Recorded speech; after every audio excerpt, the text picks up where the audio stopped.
ამბაროვკაში მსხვილფეხა რქოსანი პირუტყვების სიკვდილიანობას ებრძვიან.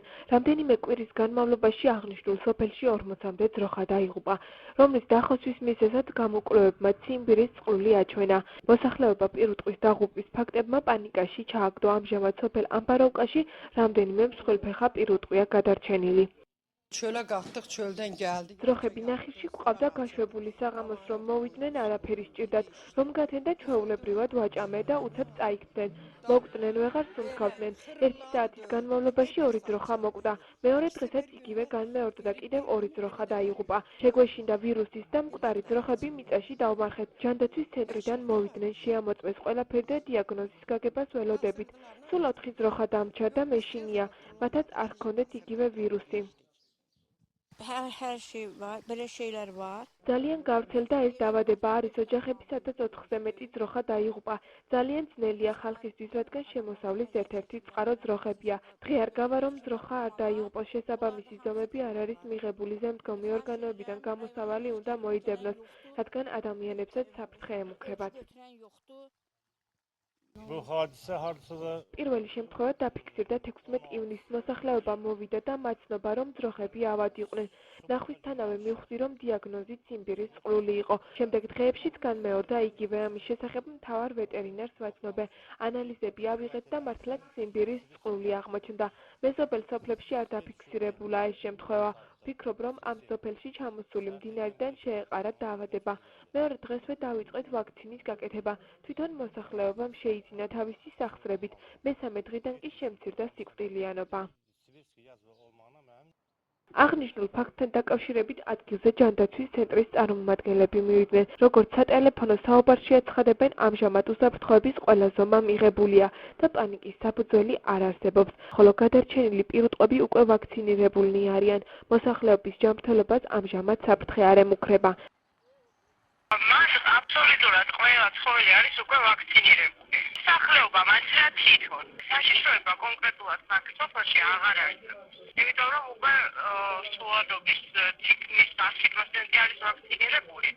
ერთადერთი რაც არ არის ვაქცინირებული, ეს არის ცხოველების რაოდენობა, რომელიც უკვე გადარეკილი არის საზაფხულო საძოვრებზე.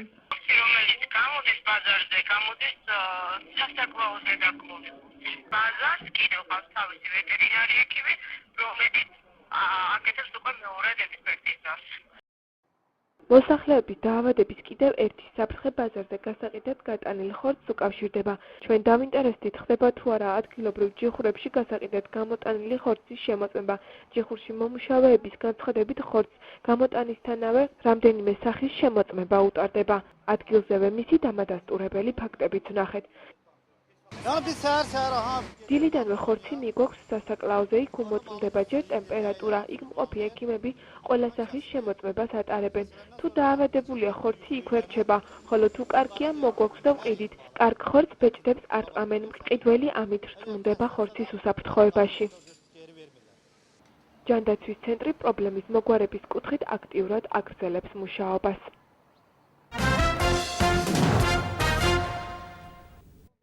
ბოსტნეულის მწარმოებელთა ინტენსიური ტრენინგ სემინარები კვლავ გრძელდება. ადგილობრივმა ფერმერებმა ახლა უკვე თეორიული და პრაქტიკული სამუშაოების მეორე სესიაში მიიღეს მონაწილეობა.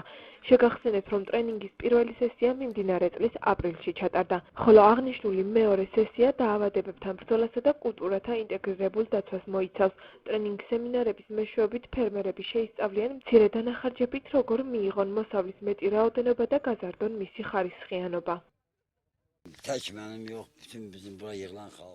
ამერიკული პროექტის მიხედვით პირველი სესია გაზაფხულზე ჩატარდა. ჩატარებული ტრენინგით კმაყოფილი დავრჩით, რადგან ფერმერებს მცენარეებთან მუშაობის წესები გვასწავლეს. დღევანდელ დღეს მეორე სესია ტარდება, რაც ქიმიური ნაწარმის მოხმარების წესების სწავლებას მოიცავს. ამ ყველაფერს ამერიკული პროექტის ფარგლებში ვსწავლობთ და მზად ვართ მაღალი ხარისხის მოსავალი მოვიყვანოთ.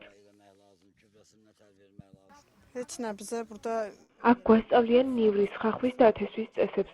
ჩემთვის ძალიან მნიშვნელოვანია ეს ტრენინგი, რადგან მეტ ინფორმაციას მივიღებ და უკეთეს მოსავალს მოვიყვან. ტრენინგი ეკონომიკური აღმავლობის ინიციატივით ამერიკის საერთაშორისო სააგენტოს USAID-ის მიერ დაფინანსდა. პროგრამა 4 წლის განმავლობაში გაგრძელდება, რისთვისაც 40 მილიონი ამერიკული დოლარია გამოყოფილი. ტრენინგის პროგრამის ამოცანაა ამ დარგების განვითარების გზით ხელი შეუწყოს იმპორტირებული პროდუქციის ჩანაცვლებას, იმპორტის ზრდას, ასევე დამატებითი სამუშაო ადგილების შექმნას და სოფლის მეურნეობაში დამატებითი ინიციატივების მოზიდვას. ამერიკის შეერთებული შტატების საერთაშორისო განვითარების სააგენტოსა და ეკონომიკური აღმავლობის ინიციატივის მიერ ხორციელდება მარნეულის მუნიციპალიტეტში პროექტი, რომელიც მიზნად ემსახურება ფერმერების კვალიფიკაციის, ფერმერების ცოდნის ამაღლებას, ბოსტნეული კულტურების თანამედროვე ტექნოლოგიებით წარმოებაში. დღეს ჩვენ ვიმყოფებით სოფელ თამარისში, სადაც არის სადემონსტრაციო ნაკვეთი მოწყობილი. აქ ფერმერებს utარდებათ ამ პროექტის ფარგლებში მეორე ეტაპი ამ სესიისა და ამ პროექტისა. დღეს ესე იგი მცენარეთა დაცვის საშუალებების გამოყენებაზე არის ტრენინგი და ეს ტრენინგი არის მეტად მნიშვნელოვანი, ვინაიდან ფერმერმა უნდა ისწავლოს ბოსტნეული კულტურების თანამედროვე ტექნოლოგიებით მოყვანა, უნდა ისწავლოს და უნდა იცოდეს თანამედროვე ფერმერმა თუ რა საშუალებებით უნდა ებრძოლოს ამა თუ იმ პათოგენს, ამა თუ იმ მავნებელს, ამა თუ იმ დაავადებას. და ეს პროექტი ხორციელდება ასევე მარნეულის მუნიციპალიტეტის ხელშეწყობით და მომავალშიც გაგრძელდება ადგილობრივი თვითმმართველობის მხარდამჭერა ამ პროექტის მიმართ და მომავალშიც გაგრძელდება ეს პროექტი და ყველა მარნეულის მუნიციპალიტეტის ყველა სოფელს, ყველა ტერიტორიულ ორგანოს, ყველა ტერიტორიულ ერთეულსა და ყველა ფერმერს ჩავრთავთ ამ პროექტში. ეს პროექტი ხორციელდება ამერიკის შეერთებული შტატების მთავრობის დახმარებით. ერთობლივად საქართველოს მთავრობასთან ერთად და ერთობლივად ადგილობრივ მმართველობასთან ერთად. დღეს ჩვენ ვართ ქვემო ქართლის რეგიონში და დღეს გვაქვს ჩვენ მეორე სესიის პირველი დღე, ასე თქვა, ტრენინგების, რომელიც ეძღვნება ბოსტნეული კულტურების წარმოების ეფექტურ ტექნოლოგიებს.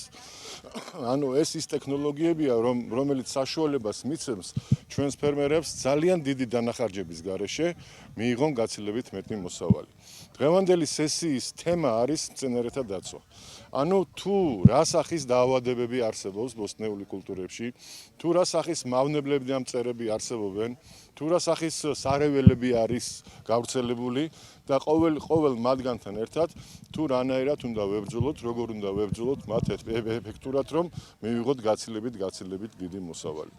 ახლა ჩვენ დავიწყეთ ხახვის ნიორისა და სტაფილოს ტრენინგის მეორე ციკლი, რაც არის ინტეგრირებული დაცვა მცენარეებისა, მავნებლებისგან, დაავადებლებისგან და სხვა სარეველებისგან. აქ ჩვენ ფერმერებს ვცდილობთ რომ ვასწავლოთ პრაქტიკულად გამოსადეგი ტექნოლოგიური პროცესები, რაც მათ ხელეწიფებათ, მათ არსებული რესურსებით შეუძლიათ როგორც თეორიული ცოდნა მიიღონ, ასევე პრაქტიკაში ნახონ თუ როგორ ხდება ამ დაავადებებთან, მავნებლებთან და სარეველებთან ბრძოლა ჩვენი ტრენერების მეთვალყურეობის ქვეშ.